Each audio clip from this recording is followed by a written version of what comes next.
The Messiah said, "When you come to know yourselves, then you will become known, and you will realize that it is you who are the sons of the living Father. But if you will not know yourselves, you dwell in poverty, and it is you who are that poverty." Bro Ray, isisipo ng Isabela. Happy Sabbath po mga kapatid. Be blessed po. Happy Sabbath po, mahal na hari. And salamat po sa at kayo po ay ginamit upang makilala po namin ang pangalan ng Aba Yahweh. Ang tanong ko po is sa mahal na hari po. Hindi po kaya si Job ay hindi priest?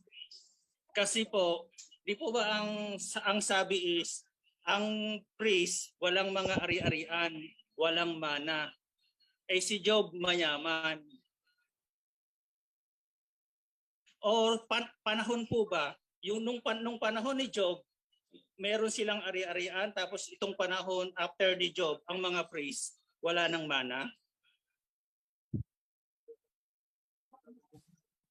Okay. Yun po ang tanong ko po, mahal na hari. Okay. Ito, commonly misunderstood ito kasi.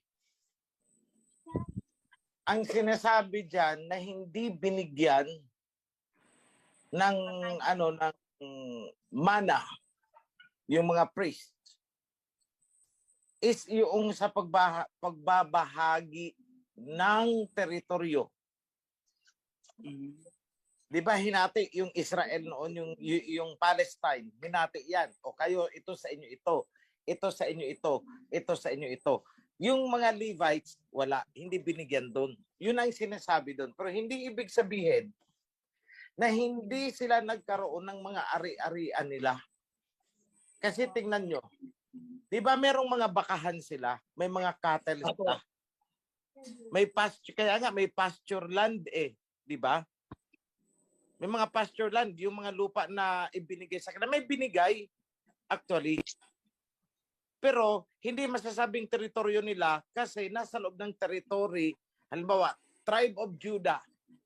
Binigay yun sa Judah. At ang Judah, ang nagbigay ng maliit na porsyon para sa mga Levites. So, meron pa din. Tapos, nagka-cattle breeding sila doon. May livelihood sila, may livestock sila kasi hindi naman lahat ng Levites noon ay nasa templo talaga. So meron sila. So tandaan natin na meron na pamilya ang mga priest noon. So kung meron mga pamilya, hindi naman lahat ng pangangailangan ng pamilya nila ay iniaas sa temple. May mga alaga silang baka na ano nyo na kaya humihingi sila ng pasture land kasi may mga bakahan sila. And they were given in each territory. Sa territory ni Ephraim, nagbigay siya para sa pasture land ng mga Levites. Sa territory ni Judah, nagbigay din sila. Sa territory ni Benjamin, lahat ng 12 tribes, nagbigay sila ng mga portions nila para sa mga Levites, nakakalat sa kanila. Kasi hindi in-isolate isang lugar lang ang mga Levites. So distributed ang mga Levites sa bawat tribo. So kung meron tayong 12 tribes, 11 kasi pang 12 ang Levites. Kung meron tayong 11 na divisions, lahat yung 11 na yun ay may nakatirang mga Levites. At lahat yun meron silang mga pasture land. So ilagay natin sa present situation. So kung ako ay priest at ako ay may pasture land, nagbebenta ako ng baka, nagbebenta ng kambing, nagbebenta ako ng tupa. Hindi ba't magkakaroon ako ng ari-arian? So similar po yan sa time ng nina Joshua nung pinaghati-hati na. So it's a common misinterpretation na ang mga Levites talaga ay walang ari-arian kasi hindi sila pinamanahan. Hindi pinamanahan pero may ari-arian yan dahil binigyan sila ng mga tribo. Itong portion na to, sa inyo ito ha, sige maghalaman kayo diyan, kayo diyan, magtayo kayo ng pasture ninyo, kung magkambingan, yun yung mga hanap buhay doon. So sa modern day, halimbawa kung sa modern day ngayon, binigyan ang mga Levites. O kunwari, si Priest Senen, may 5 anak. Pero ang nagsiserve sa temple ay si Priest Senen lang at saka si Priest Don. Paano yung 3 anak? Ay nagtayo ng talyer doon sa ano nila. Pwede ba? Pwede. Nakuha niyo yung mga kapatid? So yan po Opo, yun. salamat po. Salamat po, Mahal Larry. Yan po yun.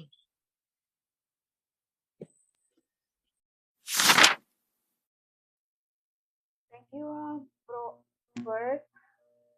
Holy Sabbath po sa ating mahal na hari, sa ating priesthood, at sa ating citizens of the kingdom. Happy Sabbath po. Ako po ay kinakabahan po sa aking katanungan, pero kailangan ko pong itong itanong kasi po ito po ay bumabagabag po sa aking kaisipan.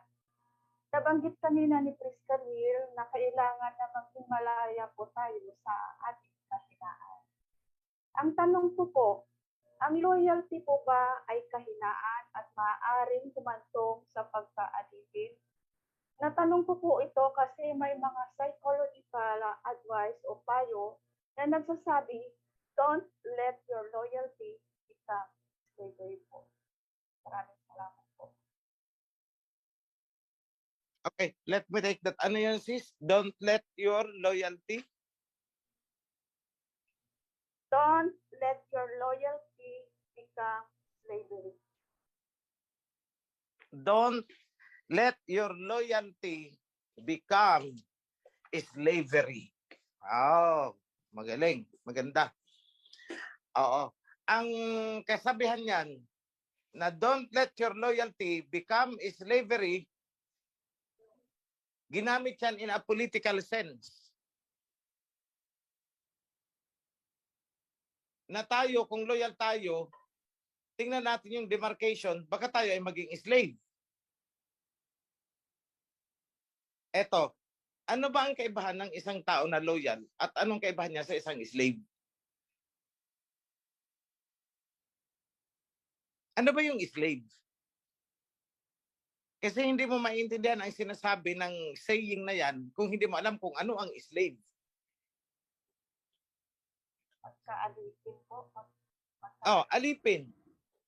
Alipin. Ano ba yung alipin? Yung alipin yung ibinenta na ang sarili niya sa kanyang amo. Do what you want to me. Yun ang slave. Pero, yung loyal na tao, hindi mo naman kailangan gawin yun na ibinibenta ko na yung sarili ko sa'yo. Kasi at the time, yung isang slave, yung isang alipin, ay nagiging alipin dahil lalapit sa'yo, sasabihin, kunwari ako, mayaman, may pumunta sa akin, bilhin mo na ako, buong buhay ko, bilhin mo na ako. Sa'yo na ako. Do what you want. O yun, slavery yun. At siya ay nag-submit to slavery. Hindi loyalty ang ginawa niya, kundi slavery. Magkaiba kasi yan eh. Eh ano naman yung loyalty? Pag sinabi nating katapatan, pagiging tapat, ito yung hindi mo hahayaan na sirain ang isang tao ng isa pang tao. Kasi tapat ka dun eh. Ito yung hindi ka basta-basta maniniwala sa sinasabi ng isang tao doon sa isang tao. Loyalty yun. Loyal ka doon sa isang tao. So halimbawa, loyal ka ba sa ating bansa? Of course naman. Loyal ka sa ating bansa. Alipin ka ba ng ating bansa? Hindi naman. You can rest kung gusto mo. Magtrabaho ka kung gusto mo, hindi kung hindi. Pero pag sinisiraan na ang ating bansa, pumapalag ka. Yun, loyalty yun. Worst extreme, ipagtatanggol mo kasi loyal ka. Yan ang least, pinakamaliit na application ng loyalty. Yung mataas na level ng loyalty is yung proactive ka. Na hindi ka doon sa part na do no harm lang. Kasi merong do no harm. Loyal ako sa iyo, I won't harm you. Tapos na hanggang dyan lang ako. Hindi ganon. Loyal ako sa iyo, kaya aalagaan kita. Magkaiba yun. So yan po, ang malaking kaibahan yan. So hindi naman ibig sabihin na kapag ikaw ay inaalagaan ko, ay alipin mo na ako. Yun. Kaya lang kasi yung mga ganyang don't make your loyalty become slavery is politicized propaganda po yan. Ginagamit nila yan sa isang bansa kung gusto nilang sirain ito. Halimbawa, alam natin na ang mga Chinese loyal sa kanilang bansa. Papasok na ang mga kano. Oy, kaya mga Chinese, nabubulagan kayo. Idilat nyo ang inyong mga mata sa katotohanan. You are not citizens but slaves of the Communist Party. Don't let your loyalty become slavery. O ganyan nila ginagamit yan. See? Ganyan nila ginagamit yan. Pero tingnan nga natin.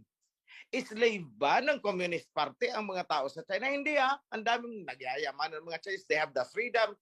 They have the although in a controlled environment. And you call that as discipline. So magkaiba po. Ang loyalty ay hinding-hindi slavery at ang slavery ay hinding-hindi loyalty.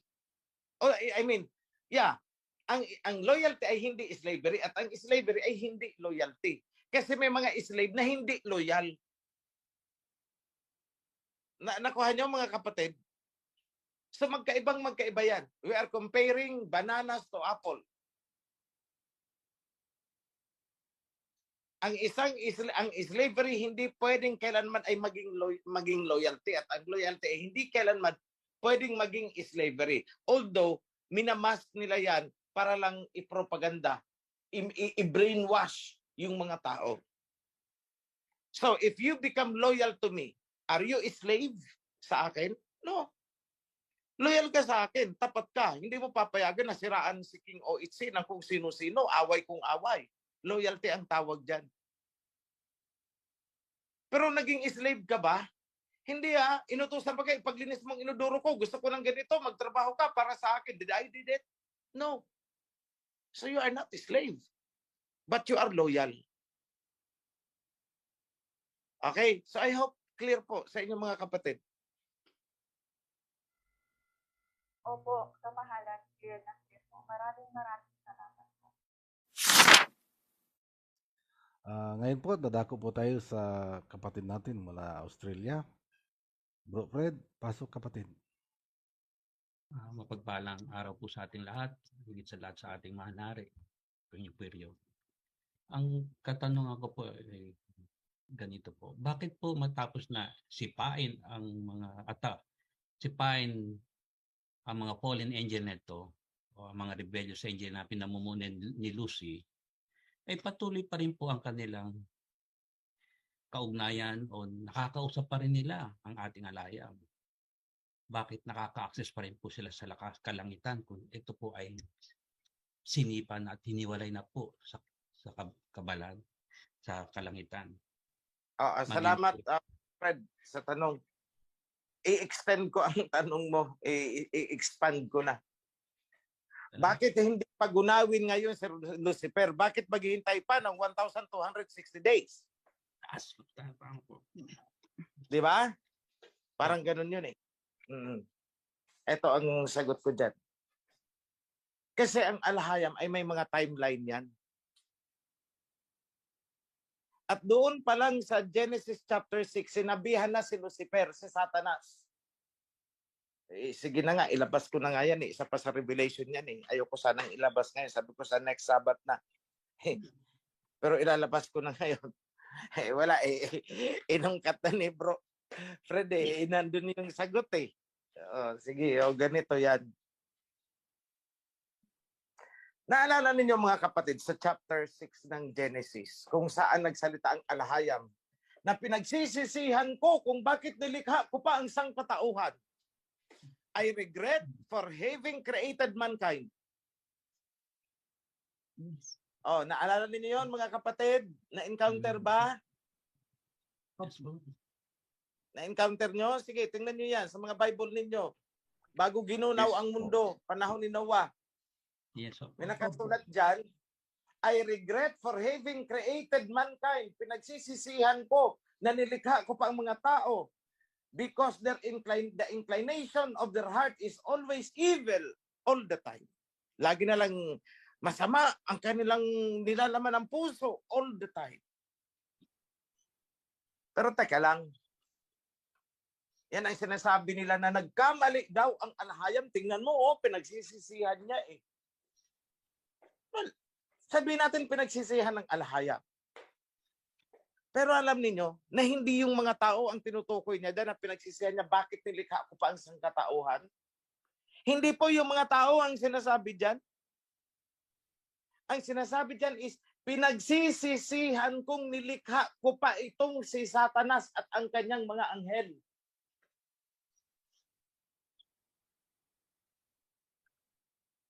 Think about that. Think about that. At ang sabi niya, their days are numbered. Ibig sabihin, binigyan ko ng limitasyon ang kanilang panahon. Basahin nyo. Anyone can read that? NIV. O sige, pakita natin yung version ng mga chanos dyan. I regret for having created mankind, for the inclination of their heart is evil all the time, and their days are numbered. Ngayon, matanong ko kayo, across the scriptures, sino ang sinabihan ng alahayam na your days are numbered? Si Satanas. Correct? Elsewhere, buong kasulatan ang sinabihan ng Aba na may bilang na ang mga araw mo, your days are numbered, ay hindi po ang sangkatauhan, kundi si Satanas. So babalikan natin ang Genesis. Sino pala ang sinasabi ng Messiah doon ni Aba na your days are numbered? Pinagsisisihan ko, bakit nilikha pa kita? Si Satanas po yun, hindi tayo. Kasi kung tayo ang tinutukoy doon, aba, hindi makatarung ang alahayam yan. Eh anong sabi? The alahayam is righteous and just. Hindi niya sasabihin yun. Or hindi yun ang kanyang saloobin? Because he is righteous and just. Righteous. So kung righteous, i-apply natin, sino ba ang may kasalanan? Bakit nagkasala ang mga tao? O balikan na lang natin ng panahon ni Noah. Bakit naging masama ang mga tao?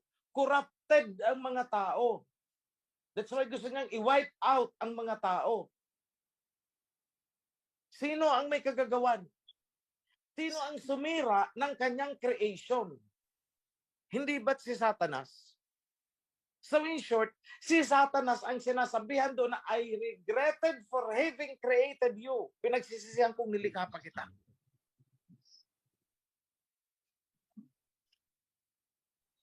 At across hanggang sa Revelation, your days are numbered. Si Satanas. Mula sa isang time frame, sinabi siya, I give you 1,260 days. Katapusan mo. And Satan stands condemned. May katapusan ka, Satanas. See? So wag po kayong maniniwala dyan sa mga doktrina pataranta ng mga tiyanos na tayo ay masama. Kaya love na lang tayo. Kasi we can never be righteous. Kahit anong gawin natin, hindi tayo magiging righteous sapagkat tayo ay mga uod lamang. Yun ang sinabi na Eliphaz kay Job. You can never be righteous. At maging righteous ka man, wala yun, walang saysay yun. Because both righteous and wicked magpiperish. See? Kung paano nila kinurap ang buong kasulatan. So hindi po pinagsisihan ng alahayam na nilikha yung mga tao. Ang pinagsisihan niya ay ang paglikha niya kay Lucifer at saka sa mga kampon niya. So babalikan ko, ang question ni Bro Fred, bakit nakaka-access pa? Sagot, sapagkat binigyan ng panahon si Satanas ayon sa timeline. Ang aba kasi, may timeline niya na nakapreset na. At hindi niya gagalawin yan. Kaya nga, meron siyang mga prophecy. Prophecy are instructions. Pagdating ng panahon na to, ito ang gawin nyo. Pagdating ng panahon na to, ito ang gawin ninyo. Sapagkat si Satanas ay aabot hanggang sa panahong ito. Okay? So, I hope clear sa kapatiran. Because Satan was given time. Even the Gentiles, binigyan ng time. Gentiles yan, dyan gumapang si Satanas binigyan din niya ng panahon. May katapusan yan. Their days are numbered. The days of the false prophet is numbered. May katapusan lang ang panahon ni Satanas, ng false prophet, at ng mga Gentiles and the wicked. Lahat yan, naka-timeline, may katapusan. So as of this time, they are free. Sige, gawin nyo kung anong gusto nyo. You are free. Pero pagdating dito, tapos na tayo. I have my timeline. So another possible reason, baka binibigyan pa ng aba ng chance si Satanas para magbago. Yan, that is another possible reason. Although hindi expressly sinabi dyan. Pero for the benefit of the doubt, baka binibigyan pa ng panahon. Kaya binigyan ng timeline. So, ang mga ganyang bagay, ang nakakaalam na ay ang alahayam. Wala tayong karapatan upang mag-crossover para tuklasin yung bagay na yon. Dahil may mga lihim ang alahayam na mananatiling lihim sa sangkatauhan.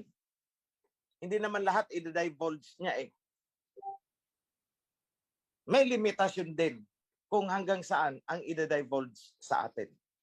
So I hope, Bro Fred, thank you for the question. Salamat po kami, Hari. Malari, pwede pong dagdagan ko yung tanong ko. Sure po, sure po. Ang pagkakalikha po ba sa mga anghel ay pareho din po ba sa pagkakalikha sa tao? Kasi kaya ko po nabanggit ito, meron pa rin silang mga ambisyon na paghahangad ang mga anghel, maging sa tawag ng kanilang pita ba? Dahil nag-asawa po sila ng mga tao, meron pa rin silang paghahangad sa katawan nila. Paano po ba Okay. yun? Alam niyo ang mga angels, binigyan din naman yan ng aba ng free will. Binigyan ng free will. Okay. That is the true freedom. That is the true democracy. Binigyan kita ng free will. Mamili ka ako o magsasarili ka ng iyo. So, ang kasalanan ni Satanas is disloyalty in the first place.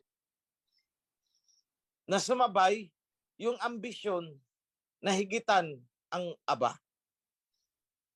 Yun ang isang So, kung sasabihin natin may weakness ba ang creation?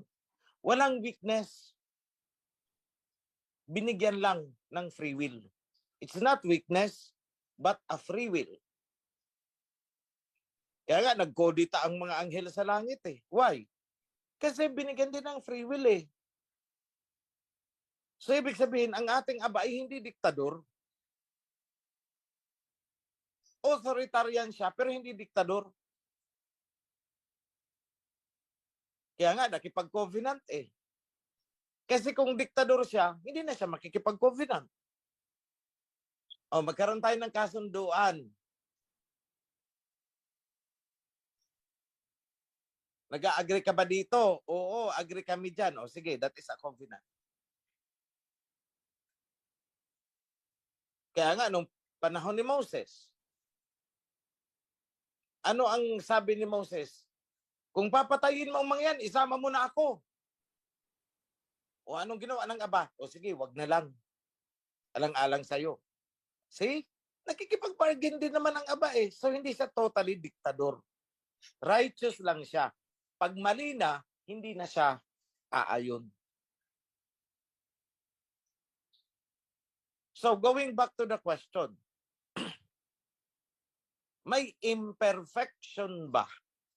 Yun ang the best question eh. Meron bang depekto ang pagkakalikha sa mga angels? Walang depekto, ngunit binigyan ng free will. Ang pagkakalikha ba ng mga angels ay kagaya sa mga tao? Ang paglikha ng tao. So tingnan natin ang paglikha ng tao. We were created after His image. Yung first couple after His image. Nasira ito, na-corrupt. That's why they started to devour each other. Kinakain nila ang isa't isa. Kasi they become genetically corrupted. Yung mga tao, yung mga hayop, ganun din, naging genetically corrupted. They started to devour each other and the land is covered with blood. Yan ang sinasabi, both Genesis and Jubilee.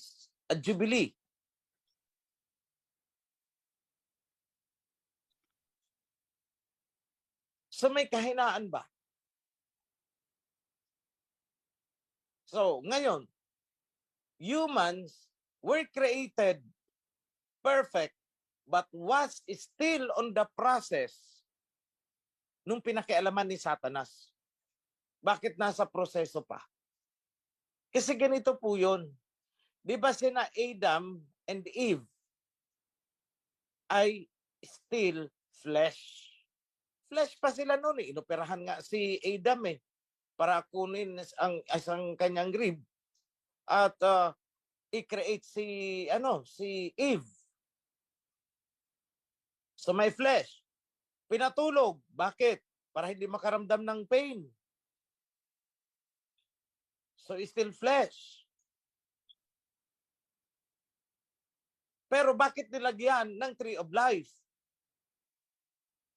Kasi preparation yon para sa kanilang proseso to the next step to become incorruptible flesh. Kaso nadapa sina Adam and Eve. Ang kinain is tree of knowledge. Gustong magsarili.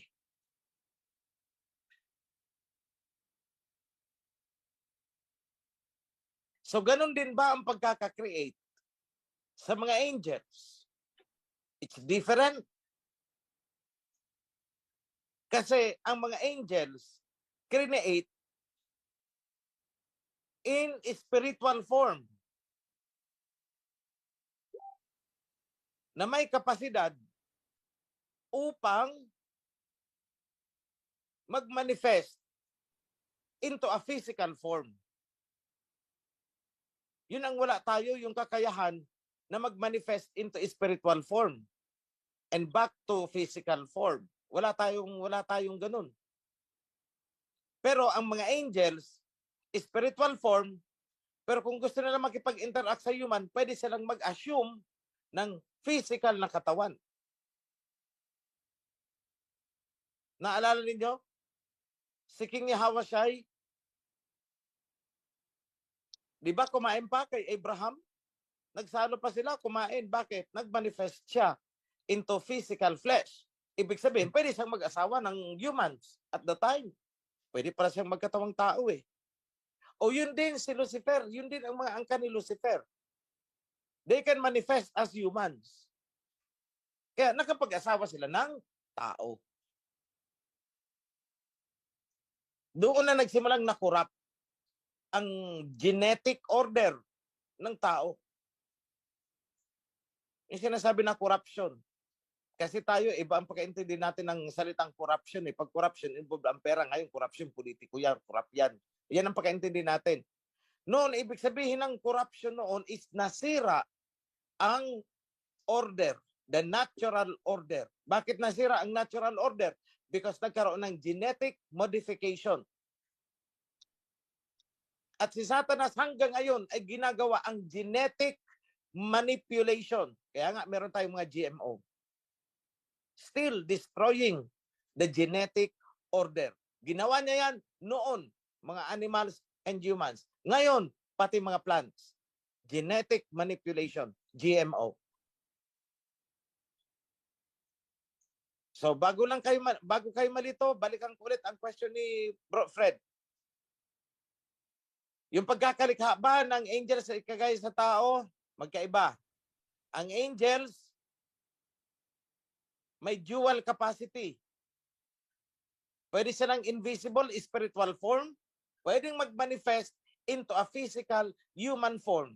Kaya nagawa ng mga angels na makipagniig sa daughters of men. Anong katibayan? Si King Yahushua was a spirit form, pero nagmanifest as a physical na tao at nakikain pa kay Abraham. Tayo, wala tayong kapasidad na mag-manifest as spirit form at mag-switch into physical form. Wala pa. Bakit? Hindi pa tayo nakaproceed doon sa pagkain ng the fruit of the tree of life. Okay, wala tayong capacity ng ganun.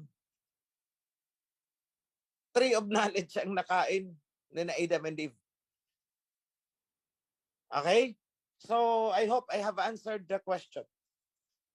Salamat, mahal na Hari. Maraming pong salamat. Mahal na Hari, isa na lang po ba? Pwede po ba? Tapusin ko na po to. Mahal na Hari, sin offering po. Kami mga nasa overseas, ano po ba ang magagawa namin? Posible po ba kami kapag acquire nun, sin offering? Okay, pwede po kayo magpagawa ng sin offering. Ang gagawa is yung priest dito sa atin, sa Ophir. Pwede po yun. That is understood. Yes. Salamat po. Salamat po. Yun lang po, mahal na Hari. Salamat. Pero by the time na may priest na rin kayo dyan sa abroad, kung lumaki kayo, then you can do the offering dyan sa abroad. Kaya lang, ewan ko, baka mamaya maakusahan ng cruelty on animal, etc. Yan ang problema ninyo. Totoo po yun. So dito na lang sa atin. Yun lang po, mahal. Salamat po. Aming mahal na Hari.